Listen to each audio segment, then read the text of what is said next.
विधानसभा निवडणुकीसाठी आता मतदानाचा दिवस जवळ आलाय, तरी शरद पवारांच्या राष्ट्रवादी काँग्रेसमध्ये इनकमिंग सुरूच आहे। आता पुण्यातील भाजप आणि राष्ट्रवादीच्या अनेक पदाधिकाऱ्यांनी शरद पवारांच्या राष्ट्रवादीत प्रवेश केल्यानं आता शरद पवारांच्या राष्ट्रवादीची ताकद वाढलेली आहे।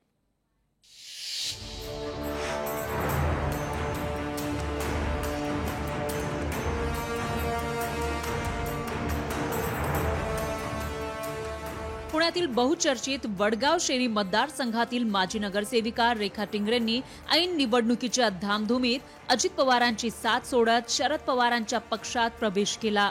रेखा टिंगरेंच्या पक्षप्रवेशाने वडगाव शेरीचे उमेदवार बापू पठारेंची ताकद वाढली आहे, तर दुसरीकडे अजित पवारांच्या राष्ट्रवादीचे उमेदवार सुनील टिंगरेंना मोठा धक्का बसलाय।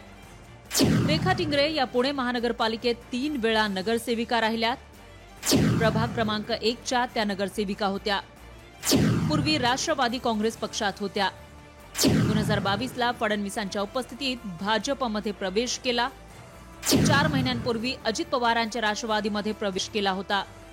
विजय हा आदरणीय बापूसाहेब पठारे यांचाच होणार आहे, कारण आदरणीय साहेबांचं महाविकास आघाडीची संपूर्ण ताकद, त्याप्रमाणे देशाचे नेते आदरणीय शरदचंद्रजी पवार साहेब यांची वरदास्त साहेबांच्या डोक्यावर असल्यामुळे विजय हा 100% बापूसाहेब पठारे यांचाच होणार आहे।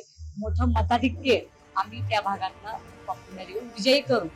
रेखा टिंगरेंसह भाजप राष्ट्रवादीच्या पदाधिकाऱ्यांची साथ मिळाल्यानं बापू पठारेंना बळ मिळालंय, तर आगामी काळात अनेकांचा प्रवेश होऊ शकतो असे संकेत पठारेंनी दिलेत। या ठिकाणी अजितदादा गटातून आज रेखाताई टिंगरे यांचा आदरणीय या देशाचे ज्येष्ठ नेते शरदचंद्रजी पवार साहेब यांच्या हस्ते राष्ट्रवादी काँग्रेस पक्षामध्ये प्रवेश झालेला आहे आणि या ठिकाणी निश्चितपणाने मोठं मताधिक्य त्या निमित्तानं मला ताई त्या ठिकाणी मिळवून देतील। रेखा टिंगरेंच्या पक्षप्रवेशामुळे अजित पवारांचे उमेदवार सुनील टिंगरेंसमोरील आव्हानं वाढली आहे। आता मतदानाचा दिवस उजाडेपर्यंत शरद पवार इथं आणखी कोणकोणते डाव टाकणार याकडे लक्ष आहे, तर कोणत्याही परिस्थितीमध्ये वडगाव शेरीत तुतारी वाजवण्याची रणनीती शरद पवारांनी आखल्याचंच यावरून दिसतंय।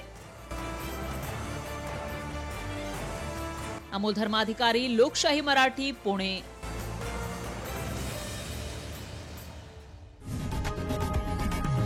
लोकशाही मराठी ऐका, पहा, जागरूक रहा।